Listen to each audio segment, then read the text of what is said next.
So at a high level, if you say what is the goal of Doge, and I think a significant part of the presidency is to restore democracy. This may seem like, well, aren't we in a democracy? Well, if you don't have a feedback loop, okay, we would have to, if you sorry. So I tell you, gravitas can be difficult sometimes.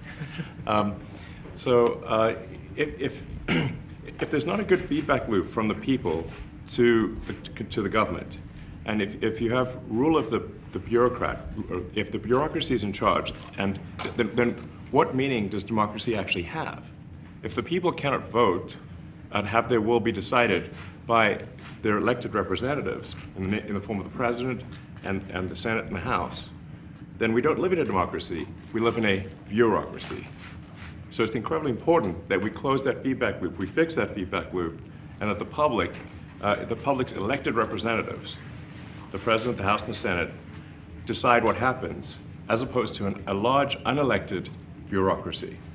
This is not to say that there are good people who are in the federal bureaucracy, but you can't have an autonomous federal bureaucracy. You have to have one that is responsive to the people.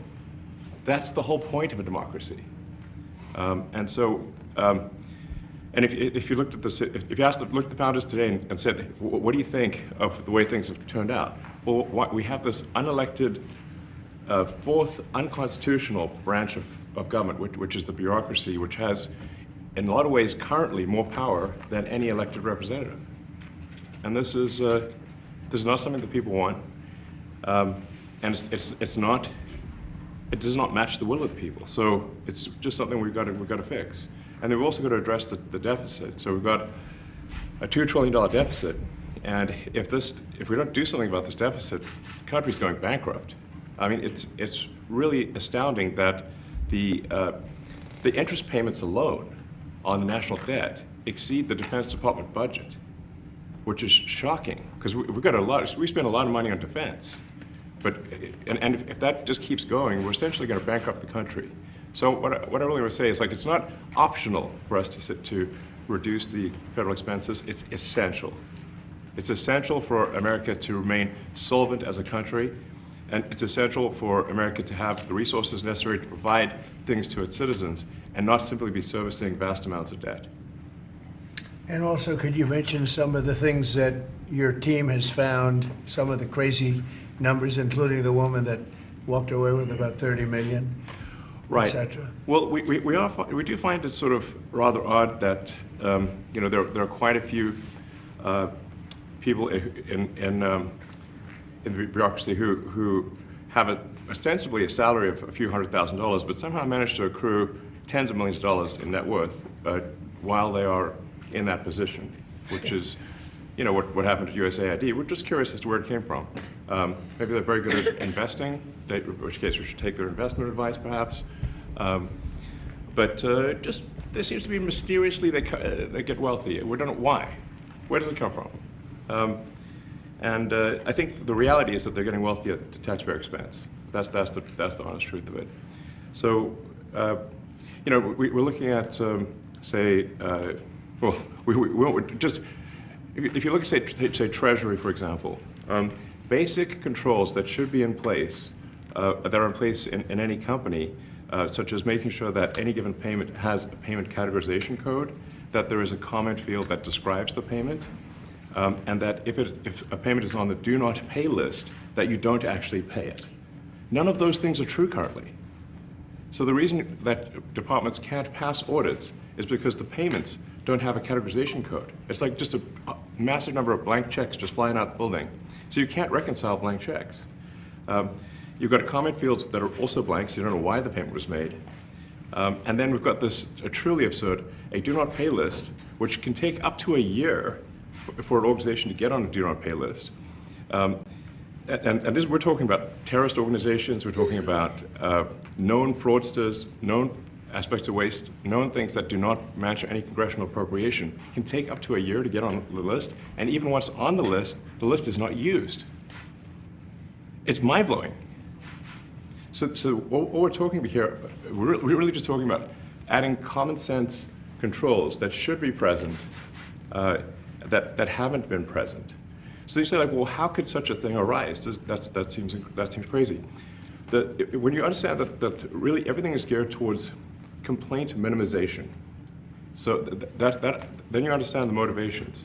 So if people receive money, they don't complain, obviously. But if people don't receive money, they do complain.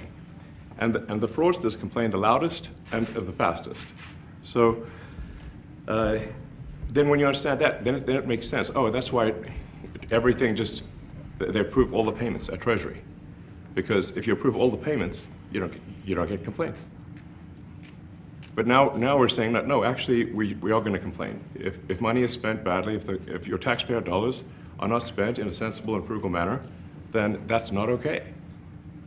Your tax dollars need to be spent wisely on things that matter to the people. I mean, these things, like, it's just common sense. It's not draconian or radical, I think. It's really just saying, let's look at each of these expenditures and say, is this actually in the best interest of the people? And if it is, it's approved. If it's not, we should think about it. So, there's crazy things like just cursory examination of Social Security, and we've got people in there that are 150 years old. Now, do you know anyone who's 150? I don't. Okay. They should be on the Guinness Book of World Records. They're missing out. So, that's a case where, like, I think they're probably dead. It's my guess. Or they should be very famous, one of the two. And then there's a whole bunch of Social Security payments where there's no identifying information. Well, like, why is there no identifying information? Obviously, we want to make sure that people who deserve to receive Social Security do receive it, and that they receive it quickly and accurately. I'll tell you another crazy thing. So, one of the things is, like, we are trying to sort of right-size the federal bureaucracy, just make sure that this. Obviously, there need to be a lot of people working for the federal government, but not as many as currently. So we're saying, well, okay, well, if people can retire, with full benefits and everything, that would be good. They can retire, get their retirement payments and everything. And then we were told, this is actually, I think, a great anecdote, because we were told, no, the most number of people that could retire possibly in a month is 10,000. We're like, well, why is that? Well, because all the retirement paperwork is manual on paper. It's manually calculated, then written down on a piece of paper.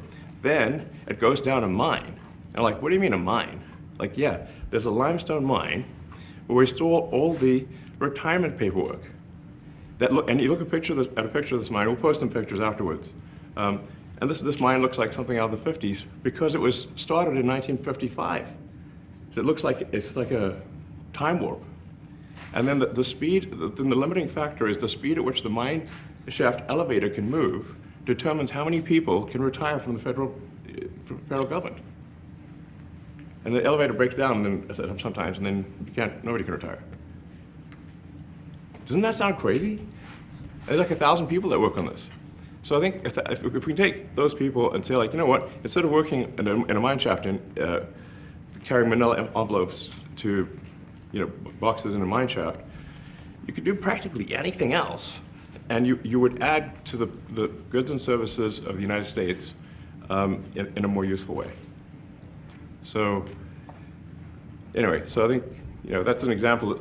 Like at a high level, if you say, like, how do we increase prosperity? Is we get people to shift from roles that are low to negative productivity to high productivity roles. And so you increase the total output of goods and services, which means that there's a higher standard of living available for everyone. That's the actual goal.